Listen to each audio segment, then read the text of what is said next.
एक आग जो 1947 में लगी थी आज 2025 में एक बार फिर भड़क उठी है। कश्मीर के पहाड़ों से लेकर इंडस के पानी तक दो न्यूक्लियर पावर एक और खतरनाक मोड़ पर आ चुकी है। क्या इस दफा जंग टल सकती है या फिर कुछ और? दोस्तों, वेलकम टू आवर चैनल। आज हम बात करेंगे रीसेंट टेररिस्ट अटैक की। अप्रैल 23, 2025 कश्मीर के पहलगाम एरिया में एक खूनी हमला होता है। 26 टूरिस्ट मार दिए जाते हैं। अटैक की जिम्मेदारी लेती है द रेजिस्टेंस फ्रंट, एक मिलिटेंट ग्रुप जो पाकिस्तान से लिंक किया जाता है। इंडिया तुरंत पाकिस्तान पर क्रॉस बॉर्डर टेररिज्म का आरोप लगाता है और पाकिस्तान वही पुराना जवाब, हमें कुछ नहीं पता। बॉर्डर पर गोलियां चलती हैं, विलेज के घर तोड़ दिए जाते हैं और इंडिया अपनी आर्मी ड्रिल स्टार्ट करता है एक बड़े मिलिट्री एक्शन के लिए। तो कश्मीर की कहानी पुरानी है पर जख्म नए। 1947 से लेकर आज तक 3 जंग, लाखों लोगों की जान और आज भी एक लाइलाज टकराव। 2019 में जब इंडिया ने कश्मीर की ऑटोनॉमी हटा दी थी, यानी आर्टिकल 370, टेंशन और बढ़ गई थी और अब 2025 के अटैक ने सब कुछ और ज़्यादा वायलेंट बना दिया है। लेकिन इस बार सिर्फ गोलियां नहीं चली हैं, पानी भी बंद होने की धमकी मिल गई। 1960 का इंडस वाटर ट्रीटी, जिसे दोनों देशों को पानी के बंटवारे का एक फ्रेमवर्क दिया था, जिसमें रिवर्स आती थी झेलम, चेनाब, रावी, सतलुज एंड ब्यास, और पाकिस्तान के पास जाती थी इंडस, झेलम और चेनाब, और इंडिया के पास आती थी रावी, सतलुज और ब्यास। इंडिया ने इसे सस्पेंड कर दिया है। इंडिया कह रहा है जब पाकिस्तान टेररिज्म को रोक नहीं सकता तो हम अपनी स्ट्रेटेजिक एडवांटेज क्यों ना यूज़ करें।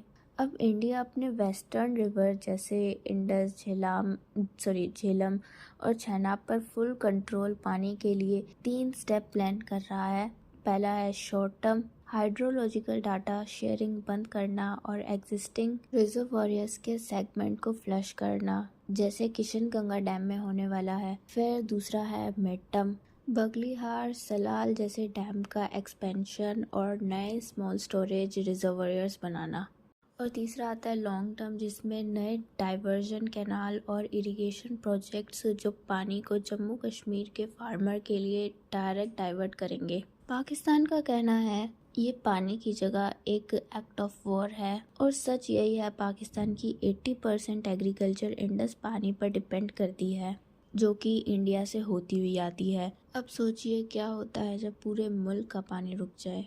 तो जब कश्मीर के डिस्प्यूट्स की बात कर ही रहे हैं तो चलो कश्मीर के रीजन को भी डिफाइन कर दूं कि कौन किसे कंट्रोल करता है।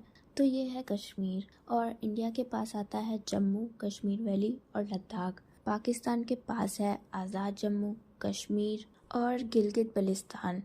चाइना कंट्रोल करता है अक्साई चीन और सक्सगाम वैली। और फिर आपने न्यूज़ में सुना होगा LOC, LAC। तो ये भी बताते हैं क्या होता है। LOC यानी लाइन ऑफ कंट्रोल, जो इंडिया और पाकिस्तान के एरिया को सेपरेट करता है, और एक इनविजिबल वॉर जोन जहाँ रोज़ कुछ ना कुछ होता रहता है। और LOC यानी लाइन ऑफ एक्चुअल कंट्रोल, जो इंडिया और चाइना के रीजन को सेपरेट करता है। और आप जानते हैं आज़ादी से पहले पूरा रीजन इंडिया के पास था, जो आज 3 देशों में बट चुका है। और ये कॉन्फ्लिक्ट सिर्फ गोलियां और पानी तक सीमित नहीं है। न्यूक्लियर शैडो हमेशा इसके ऊपर मंडराती है, क्योंकि दोनों देशों के पास न्यूक्लियर वेपन है। अगर जंग हुई तो बहुत भयंकर होगी। तो क्या आप लोगों ने सोचा है कि कश्मीर के लिए इंडिया और पाकिस्तान लड़ते क्यों हैं? सवाल सिर्फ ज़मीन का नहीं है, सवाल है रिलीजन का, आइडेंटिटी का और स्ट्रेटेजिक लोकेशन का। 1947 के पार्टीशन में जो कन्फ्यूजन हुआ था वो आज तक सुलझा नहीं है। एक तरफ इंडिया है जो कहता है लीगल एक्सेशन हुआ था, दूसरी तरफ पाकिस्तान है जो कहता है मुस्लिम मेजॉरिटी होने का वजह से वो रीजन उनका है, और चाइना ने तो अपने आप ही आगे बढ़ बढ़ के रीजन हड़प लिए हैं।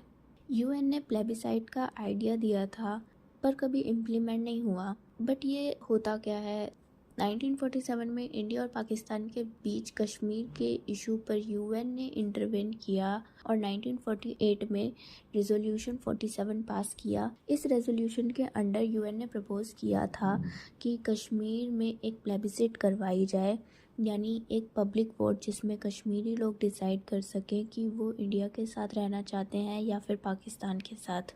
लेकिन प्लेबिसिट होने के कुछ कंडीशन रखी गई थी।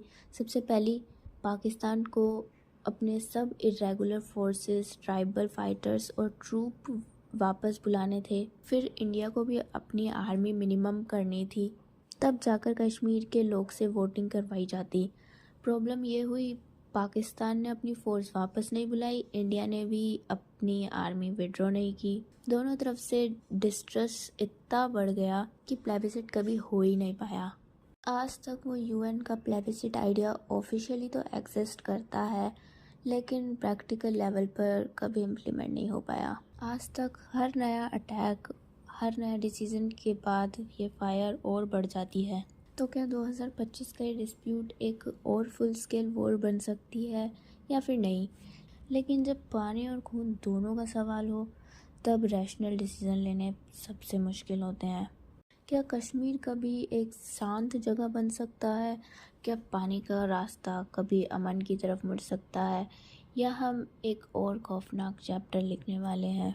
और तो कश्मीर के डिस्प्यूट के पीछे ये भी कहा जाता है कि ये मसला सिर्फ ज़मीन का नहीं है, बल्कि एक ऐसा इशू है जिसे पॉलिटिकल पार्टी अपनी कुर्सियां बचा रही हैं, जिसमें सबसे बड़ा नुकसान कश्मीर के आम लोगों को हो रहा है।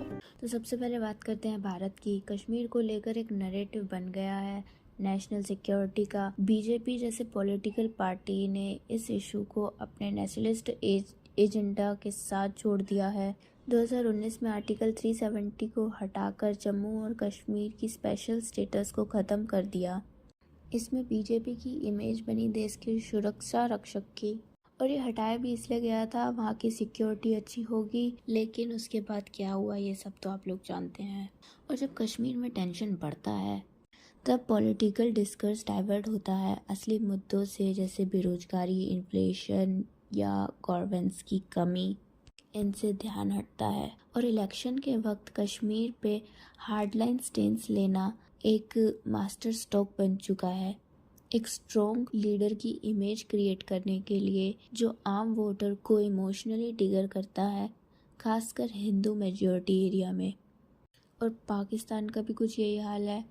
वहाँ भी कश्मीर के इशू को एक पॉलिटिकल टूल की तरह यूज़ करा जाता है। सबसे पहले पाकिस्तान की आर्मी, ये इंस्टीट्यूशन हमेशा कश्मीर को अपनी जुगलर वेन बताकर अपने पावर को जस्टिफाई करता है, खासकर जब सिविलियन गवर्नमेंट वीक होती है।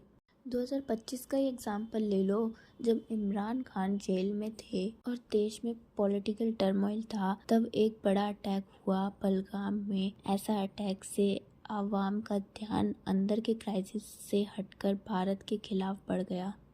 और जब पॉलिटिकल पार्टी को सपोर्ट चाहिए होता है, वो कुछ इस्लामिस्ट ग्रुप के साथ मिलकर कश्मीर को एक इस्लामिक स्ट्रगल बनाकर पिच करता है। और इस खेल में पॉलिटिकल पार्टी और रिलीजियस पार्टी के लोगों को फ्यूल मिलता है। आपने शेरशाह में ये लाइन तो सुनी होगी कि जब लोगों को फ़ायदा होगा तो कोई क्यों किसी प्रॉब्लम को सॉल्व करेगा। तो सवाल ये उठता है कि कश्मीर का मसला कभी सेटल क्यों नहीं होता।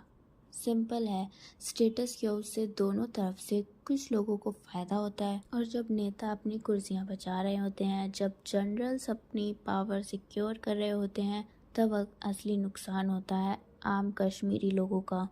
2025 के टूरिस्ट हमले जैसे इंसिडेंट एक रिमाइंडर है कि ग्राउंड रियलिटी में सिर्फ मौत और बर्बादी होती है, आम लोग सफ़र करते हैं। Economic stagnation, human right abuses, constant militarisation, Kashmir के लोग इसी चक्रव्यूह में फंसे हुए हैं जिसमें ना भारत फुली जीतता है ना पाकिस्तान।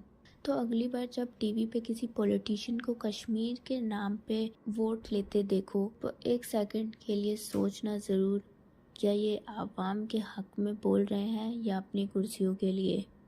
अगर आपको ये वीडियो पसंद आया हो तो लाइक ज़रूर करना, कमेंट में अपना ओपिनियन बताना और चैनल को सब्सक्राइब करना। तब तक के लिए बाय बाय।